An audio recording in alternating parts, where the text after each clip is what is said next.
is for all of us as public servants, ang sa tuyang trabaho nasabi ko na sa bago, must be responsive sa pangangaipo sa tuyang mga kliyente, which is the Ligaspeños, our main clientele. And that's why we exist and continue to exist. Sabi ko sa bago, for the benefit of the people we govern. So yan lang, arugkang kasimple. So, ang expectation ko is for the department heads to perform their function according to their mandate. And aram ko ang sa imong pinagtutugbok, kung may reorganisasyon. Well, day man pong arugkan man mangyayari because that is disruptive.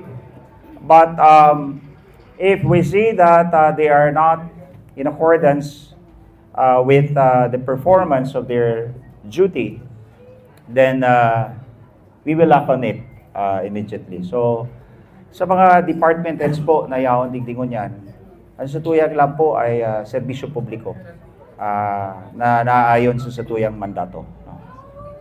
Okay, my second question is... Is that follow-up? Parang follow-up. Alright. Okay. I think we need to avoid personality because dapat ang mag-ibabaw sa majesty of the law, not the personality involved. And the reason why we have this decision, it's because igwa kitang batas na pinagsusunod. Remember, these are the values that we are adhering to, the value of rule of law, equality, and fairness. Of course, we have always a plan kay Joseph, padabatayan, kasabayan sa satuyang organisasyon. Alagad siguro ang permita rumdumon na kung nata kita nakaluklok mo niyan dahil may mga alitutunin, batas as in rules and regulation na bilang sarong serbisyo publiko, day ka dapat mangibabaw duman as in dapat mo sunod doon. Ano man ang sa imong poder. Let me just correct it. Those things that I mentioned, like the building of 25,000 seating capacity stadium, will not be taken from the local funds, meaning this will be sourced out from the national funds. The completion of the International Cruise Ship Terminal will also be sourced out from the national funds. These are tourism infrastructure projects na kung saan katabang taang ako Bicol party list.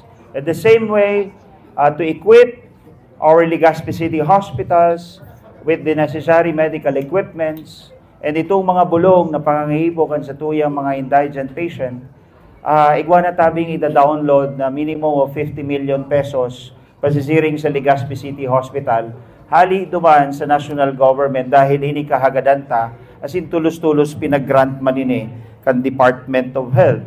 Siring man sa mga paharong arog kang programa kang DSUD, the Department of Human Settlement, na kung saan national government funding man tabi ni. Of course, minsan may counterpart ang local government, but ang pinagsasabi ko yung mga big ticket projects, we will not drain and di kita mautang sa bangko tanganing ma-implement lang ini. We will exert our effort and ability to source out those national funds that will augment, substantially augment the capacity and capability of our city. Arogan sa mga pagpatugdog kang classrooms. Dahil naman kaya ito i-finance hali sa satuyang Special Education Fund. Alagad sa ngunyan, as we speak, may 77 forbidding. As in next year, another number, similar number of those classrooms that will be constructed this year, tanganing ma-address ta sa deficiency kang satuyang classrooms dito sa satuyang syudad.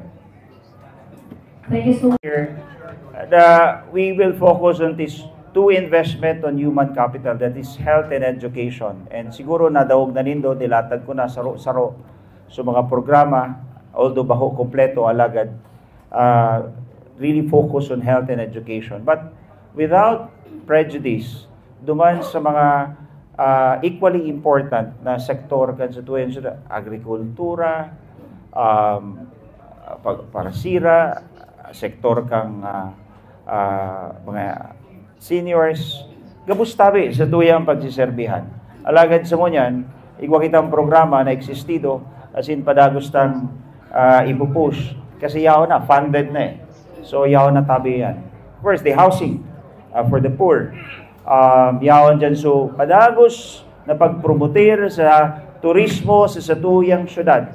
Dati-dati, Legazpi City is a destination for convention, meetings, exhibition, and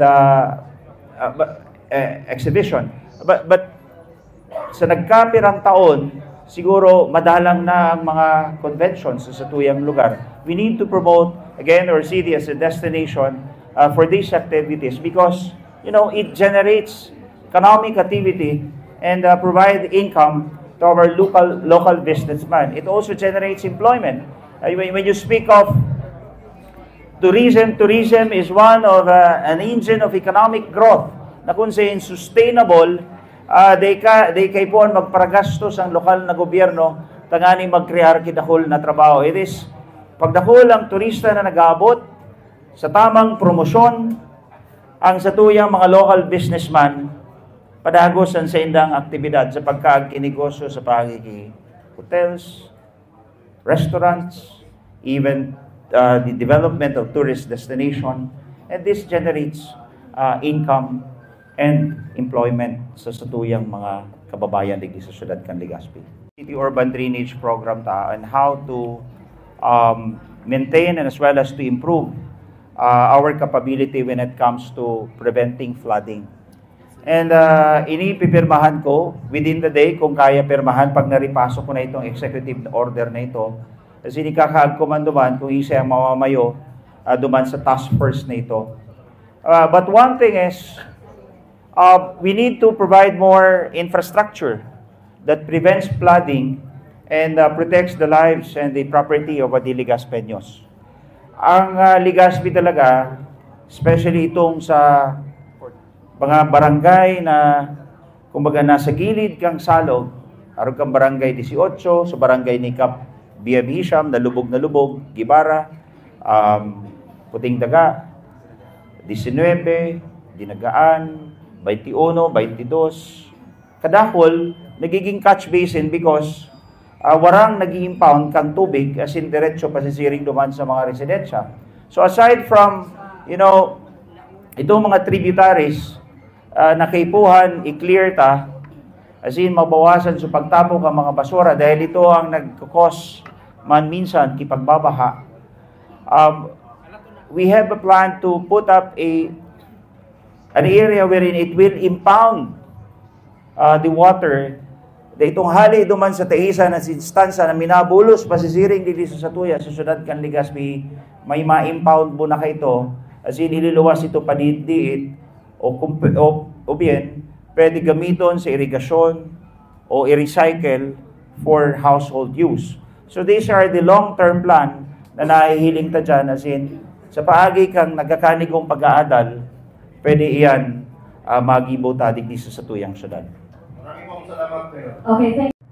Aram mo, mali, ang motibasyon na minapadagos na magbusol sa kuya, magserbisyo sa tuyang syudad, itong mga haloy ng problema na sagod mo niya na kinakahampang taman giraray, those basic but daily affects our lives, like ang maating tubig, na kung minsan talagang mapapawaw ka na sana sa oral daw na problema. But the local government can intervene and source out funds in order to rehabilitate the pipelines of the local city water district. And right now, I'm in talks with the local water utilities administration, and good thing, Kong Saldi has always the final say of allocating funds para mas marehabilitar ta ang LCWD. Ang problema man sa basura na simpleng problema alagad na apektara ng kadaklan. So these are my motivation I want to create those little impact na kung saan masasabi kang Ligaspenyo, kaya man palan tawan ki resolusyon. Dakulaw na problema sa kuryente. I'm referring to the power, the supply on electricity. You will ask me nata kaya problemahan kan sa tuyang syudad. Problema kan sa tuyang syudad dahil kita ang sentro kang pagkukumersyo. We are hosting the biggest investment in the entire Albay.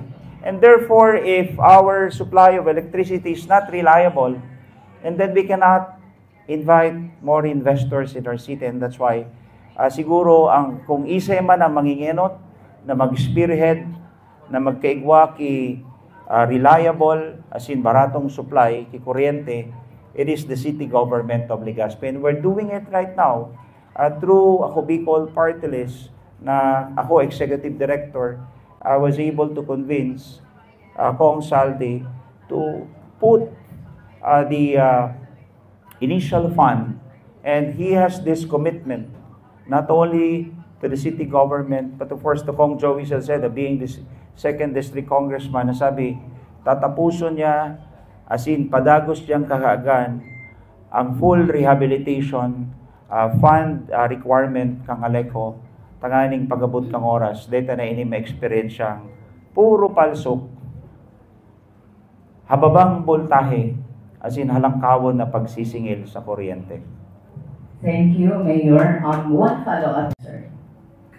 Well, tama po. Ang satuyang motivasyon and satuyang mga aspirations should be aligned on, the time, value, tradition, or the values that we adhere to. I mentioned it earlier. It is always rooted on fairness, equality, justice, freedom, and of course, the rule of law. Ini madi ang sakuyang pinangangamtan bako sa nabilang sarong leader ko di inod na inod bilang sarong abogado na sinumpaan ko man sa pagiging abogado asin sarong serbisyong publiko. Thank you so much, Nancy. fair and mga empleyado na makuha nila ang sa inyong mga benepisyo and to be fair sa labos sa mga empleyado ng syudad ni Legazpi. So anong plano mo sa sila? Their entitlements in accordance with their with the law. Yes, po. Lalong-lalo na sa mga job orders, casual, and Siyempre, sa regular employees, siyempre ang entitlement ka na ayon sa batas. And therefore, nobody can take it away from them. Just last evening, nagko-communicate nga niya ako sa DBM dahil gusto ko magkaigwaki parameters on the service recognition incentives. Kasi aram ko, kakaresibi pa lang nindo kang year-end bonus nindo. And kaminduan ni Vice, pigulayan mi kung ano daw sa mga masunod naman, ano tabi Vice na pwede tayo tao. Alagad, siyempre, dapat na ayon permi sa mga regulasyones kasi abutan na maulit sa pangyayari na pag-abot kang oras, i-disallow sa nakita kang COA kasi na ipapabarilik lang sa mga mihoras. Kumbaga, ang pagbabasol kaan, siyempre sa mga namamayo. So, they are assured that they will get all the benefits. To the job orders, if they are entitled to additional benefits, then so be it. But it should always be in accordance with their contract. So, and I still have to look into the full list of the job orders. Di ko nga ni aram kung pira talaga ang numero at sa tuyang job orders. As in, kung hanggang noarinan sa indang kontrata, and I will call upon the person in charge of which is the head of the HR, si Mr.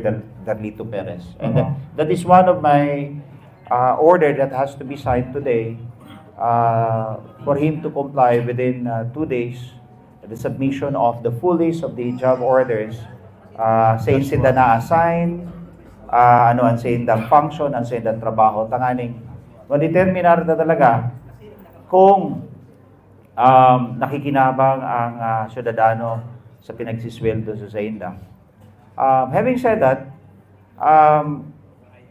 kang konsyal pa ako, Jam, 200 plus ang sweldo. So ngayon, may nadadaw akong 220 pa ang sweldo. So para sa kuya, we as government, we should not be the one exploiting our workers, which is below the minimum wage prescribed by even the labor code of the Philippines. So ang gobyerno dapat bako nag-exploit kang sa iyang mga trabahante, kundi pigdatawan kitamang sweldo. So it seems to me na sa haloy na panahon, data na tao so benepisyo o tamang sweldo para sa Zenda. Kung haputon mo ako dahil haroy, kaputan man sa narinig ko, I am willing to raise whether you call it salary or honorarium, sa tuyang mga job orders are willing to raise it to the minimum wage prescribed by the labor code or they get govern. But may consequence eh.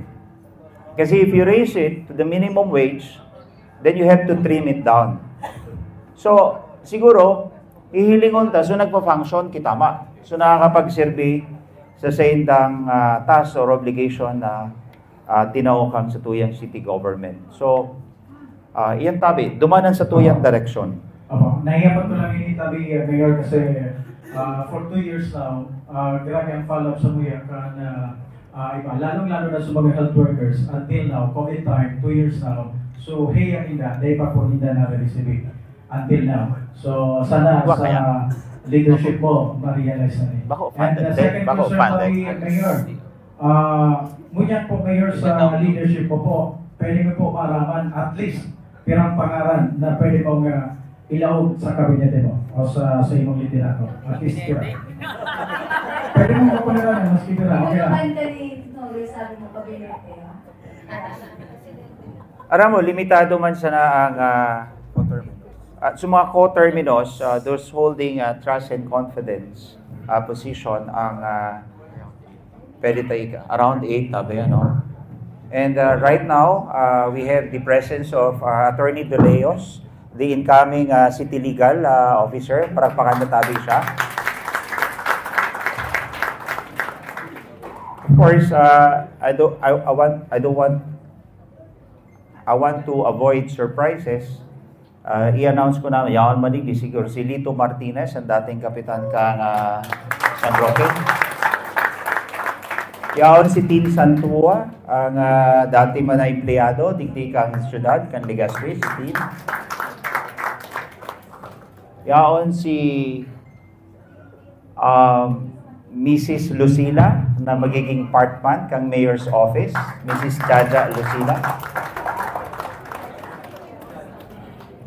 Yaon tabi si Halaba ang buhok, alagad alipot ang kamot. Si Bayan James Calisin, kasabay man tabi sa Mayor's Office. I cannot name yet the civil security officer, but I will designate as an acting city administrator Mrs. Bachelier of the City Planning and Development Office. Di ko aram kung yaon sa dikti. But I've already talked to her, sabi niya, okay man tabi siya, akseptaron so sa iyang itong obligasyon na ito. Alright, thank you so much, John and Mayor. Aram mo, George, dakula ang role kang city engineering. So nasabing task force na sa tuyang gigibuhon, nahiling ko ang kapasidad kan sa tuyang city engineer para mamayo duman sa task force. Na kung saan magdidiklag kan sa tuyang mga drainage, as in mga spaghetti wires na haloy ng nagiging eyesore or nuisance sa tuyang syudad, as in sa mga nakatugdok na poste sa tahaw kang tinampo. This will be headed by the city engineer, in the person of Engineer Ibo. So, I don't see him as a kalaban or I see him as a public servant who will fully serve the Ligaspeños. And the task that I will be giving to him as the head of the task force is by virtue of my trust and confidence to him that he will be able to perform this function, especially in mga pagbaba. We are now in a rainy season, so determine na ron niya itong mga clog na drainage na dapat i-declog, so mga tributaries na dapat i-desil, tanganing maraya ang bulos kang tubig, as in day magduman sa mga residential areas. So those are the things. So yan tabi ang kasimbagan ko sa imong kahaputan.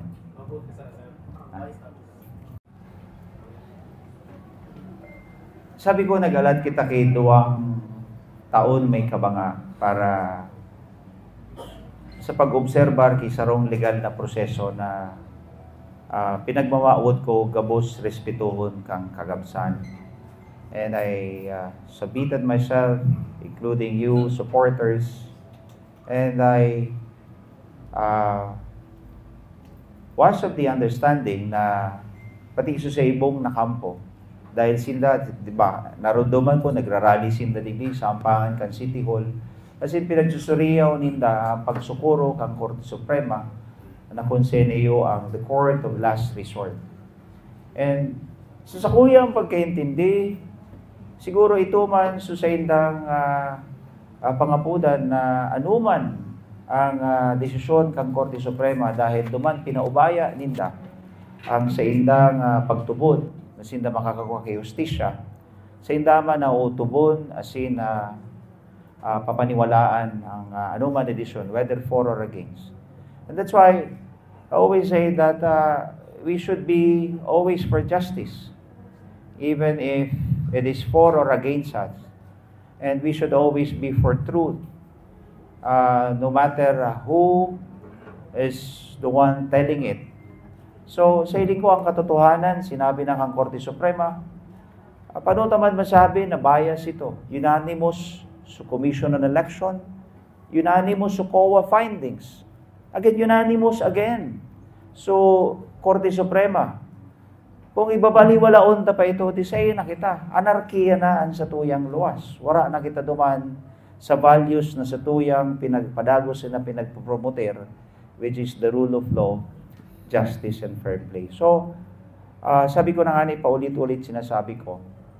And I'm so thankful with the Vice Mayor because he's one also of those who intervened before the Supreme Court. But his presence right now really means a lot to me because yawanan sa iyang pakisumaro, as in pag-akseptar kang desisyon kang kataas-taas ang hukuman.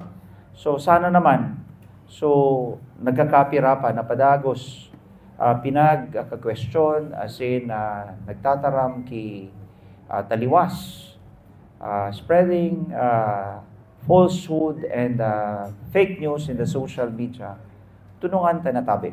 Dayman ini kakadaraki karahayan, as in taliwas ini sa pinagmamautang progreso sa tuyang syudad. You waited for 3 years to be seated as mayor of Legazpi. You went through an extraordinary legal battle. How much did you spend in that journey? And did you spend your own money? And now that you are mayor, are you going to get it or babawi ka ba from the coffers of the city? Thank you for being sports in answering that. Yeah. You know, we always say we work for food. And lawyers also work for food. And that's why they have to be paid with their legal... ako, abogado ako. And nakaagom ako dahil abogado ako. Dahil sa kuyang ako, kliyente ko. So sa kuyang magurang kliyente ko. So, having said that, talagang may gastos pag-abot sa mga kaso. Maski mahal, alagad worth it. So, nakamtantang hustisya duman sa Korte Suprema. It's not so much that they, imagine. So, iba nagtataram sa social media, nagarastos nga kibilyones. Tanghaning makuha nga ya, so hostisyan mo yan inda. That's not true. That's a total falsehood. And an utter lies. Pagabot sa mabawi ako po sa serbisyo na day ko na itaon sa laot itulong taon. Siguro sa 7 bulan, sabi ni Bobby, nagulay kami last week, baka ngayon maguli ka kung matanga na or maski ngayon Domingo mo, okupado. Sabi ko, Bob, tuod man ako kaan. Alagad sabi niya sa kuya, pwede nga ibakanti mo naman ngayon Domingo para ngayon sa pamilya mo. So I really acceded to the Vice Mayor because as you know, at the end of the day, so family time talaga important yun man, dapat balance man. But mabawi kita sa serbisyo na nawara sa laog ki 2 taon may kabanga. As in, sana ma-fulfill ko sa laog ki 7 bulan may kabanga. Tabi. Yeah. Thank you so much. Simula sa pagkakamali, ano yung gagawin mo para magkaroon tayo ng safety nets na hindi na maulit? At kung sakali na may madiscovery ka pang maraming pagkakamali, ano ang gagawin mo? Well, this is rooted on really well, tama ka. Ako, akseptado ko na ini. Nagabos babantayan man ako. And all the moves that I do will be in accordance with the rules and kumbaga what the law kung anong pinapautob kang batas. Aram ko na ako babantayan man sa gabos na ano ko. And I welcome it. In fact, arog talaga ng serbisyo publiko. And I encourage everyone to be vigilant. Bantayan nindo ako. Tanganing ma-improve ko sa kuyang serbisyo sa tuyang syudad. Ano? Thank you so much, Mayor. We will take our last 5 questions. Ano yun? Yung question kasi is what if may ma-discover ka mang ibang pagkakamali? Anong gagawin mo? Sa pinalitan mo? Sa akin, din.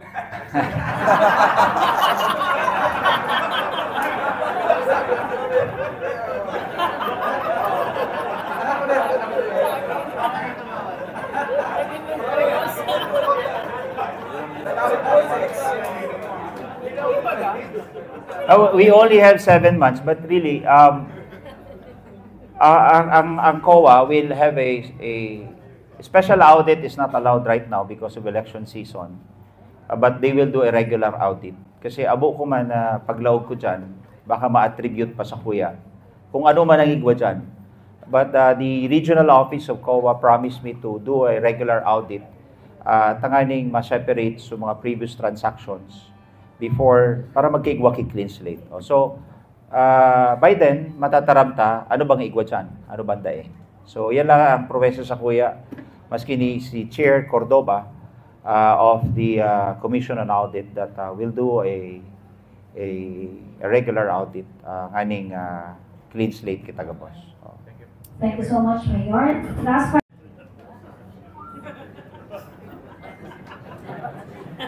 Alam mo, difficile magtao ko yung mensahe, but I just hope and pray that she will enjoy this precious time, not being as a mayor of Legazpi, but a wife and a private citizen spending it with her 3 beautiful kids. They are dear to me, and I just wish them well. Yun lang po. Sana maghilom ang lugad, as in ining pagkakataon na ini ma-enjoy niya sa sayang pamilya, sa sayang tulong aki. Very nice. Up to me, it's for the courts to decide. Remember the COA in a unanimous decision. You're referring to the illegal disbursement, ano? I'm only referring to the illegal disbursement. That is still subject to appeal before the Supreme Court. But since the Supreme Court has already ruled and in a unanimous setting, sabi ko baka, kumbaga, parang moot and academic na rin.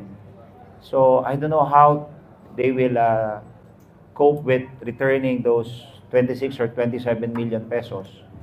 Pero sa korte natabi yan. Basta kami, digdi sa syudad, kung may balik, so much the better, tanganing may gamit ka pa sa mga serbisyo na pangangaipo sa mga sektor kan sa tuyang syudad. Thank you so much. Na-mentionar ko na kasubago, so task force baga na sa tuyang ikikrear, tanganing magkaigwa ki holistic study kan sa tuyang Legazpi City Urban Drainage Program, and at the same time ituma na paghahali kay itong mga spaghetti wires. That's one of the executive order that I will be issuing comes I formally assume office kasi so LG pinagahalat na ako niyan. So panduwa, I will also issue an order na magbaralik sa mother unit itong gabos na organic personnel, lalong-lalo na sa mga permanent employees. Kasi aram ko, may mga naka-assign sa ibang departamento na gusto ko lang masabutan kung nata na-assign sila duman. So, balik mo na, back to barracks mo na duman sa sendang mother unit. Ano? And then, of course, I will call for a meeting duman sa job order to know the full extent and the functions of their assignment. Kasi ang pinagsasabi, kung di ako nasa sala, nasa 1,600 ang job orders sa tuyang syudad.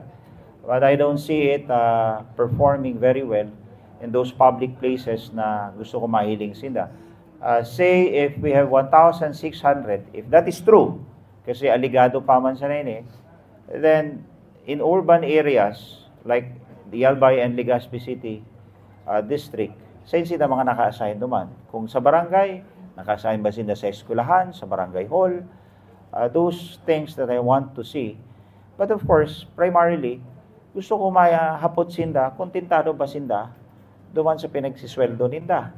Tanganing maiangat naman ang sa indang dignidad, as in, truly magtrabaho para sa karahayan as in benepisyo kan sa tuyang komunidad. Ano? So, number 3 is, I'm thinking of looking into the City Development Council, the City School Board, the City Bids and Awards Committee, the City Peace and Order Council, the People's Law Enforcement Board, the City Disaster Risk Reduction Management Council, whether there's a need for reorganization or we retain them, as it may be. Tanganing padagos sindang magpangsyon para sa benepisyo kan sa tuyang banwaan. And then would like also to issue an order for the accounting of all vehicles of the city by surrendering it to the city GSO. Temporaryo man sa nini, gusto ko lang mahilang inventaryo kayo ni, because very mobile bagay ni. Kasi baka so iba pigagamit na sa privado. Di ba? So those are the things that we want to see. And of course, me and the Vice Mayor will working hand in hand to formulate the executive legislative agenda for the next 7 or 8 months. Kasabay ko digdi ang konseho, as in mga barangay officials na yaon nila, including the department heads, so we can formulate those legislative and executive agenda that will truly benefit the entire Legazpeños. And gusto ko lang ipaaram sa gabos na kung may pipirmahan man tabi ako, dapat idungdung din doon sa kuya so di ako mapipriso. Mga department heads. Kasi aram ko tabi, dakulo na lang nagahalat sa kuya na masala ako as in kakasuhan man ako sa ombudsman. So gusto ko, permi ka mo may initial na aprobado yan, and that's why I'm employing not just 1, not just 2, but 3 lawyers. Be myself as a lawyer, tanganing syerto isigurado na di kita malalaag sa alanganin dahil sabihin ninda, parang nag 7 months sa pwesto, na ombudsman pa. So, bala na si Siyam sa masunod. Ayan. So, ini tabi ang, my plate is full. Talagang paano ang plato ta. And saramaan nindo ako digdi nganing magaan-ganan sa tuyang trabaho. And with all your help and cooperation, disseminating all this at sa tuyang trabaho na dapat gibuhon sa iyong magaan-gaan tabi. Thank you so much, Mayor. Next. Ang International Cruise Ship Terminal was designed in such a way na pwede akomodar itong mga darakulang barko na may daradarang turista na sagkod sa 3,000 na turista. So this was the study and the plans provided to us by the PPA, by the Department of Public Works. Tanganing bakusa na sa mga saraday na cruise ship, kundi in the future, syempre, itong pinagsasabi mo, sa mga cruise liner na darakula, ma-accommodar digdi sa tuyang syudad. So, yes, it can accommodate itong mga darakulang barko na madaraki ribong pasahero tanganing makapagpasyal as in mahilig ang kagayunan kag sa tuyang syudad. Thank you so much, Mayor. And Jason, last question. Kasubago na sambit ko na may 50 million na ready to be downloaded to cover the needs for the necessary medicines and the medical equipments na babakalon. Gusto ko lang maaraman sa specifics tanganing magdalaga na ang papel kayo ni o proseso kayo ni sa lalong madaling panahon. Remember, ang tabang, nagiging tabang sana kung nakakaabot sa tamang panahon. Kung delayed na, baho na yan tabang. So, and that's why this afternoon, I would like to meet the head of the Legazpi City Hospital and also the City Health Officer to inquire as to the needs of our health sector para may address ito. Bako sa natabi ni 50 million, but initial release pa lang ini kang national government na ida-download isa sa tuyang syudad. Follow-up lang, Mayor, para sa po itong 50 million for the purchase of medicines and medical equipments. Kasi siguro wala yatang x-ray, baka igwaman, pero kulang. Warang CT scan, siguro warang supang ECG o itong sa diagnostics. So those are the medical equipments that we can purchase to address the needs of our pasyente tabi. Sabi ni Kap Hisha, maduruman saya, puro reseta hali sa Legazpi City Hospital. So ano ang serbikang sarong pampublikong ospital kung daing natataong bulong, as in kung mapa x-ray, mapa CT scan, mapa ECG, sa luwas pa. So we need them to equip according to the level of their classification, tanganing makapagserbi talaga sa tuyang mga residentes. Alright, Mga kamensahe.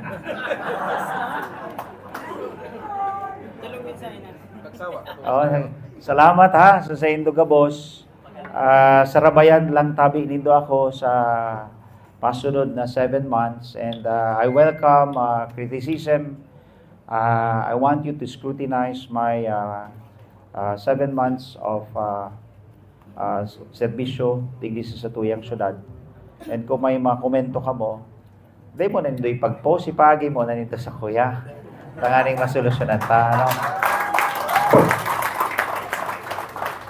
Kasi minsan, what appears to be in the Facebook or any social media platform, half of it is not true. So, you always get the side of the entity or the person involved, tanganing marisolveran. So, yeah, tama.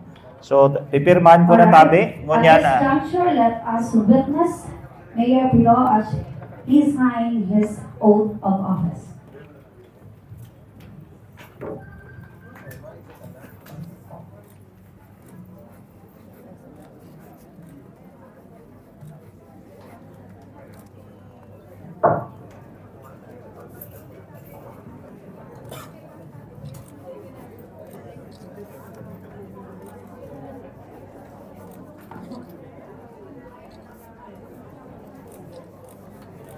rin naman na.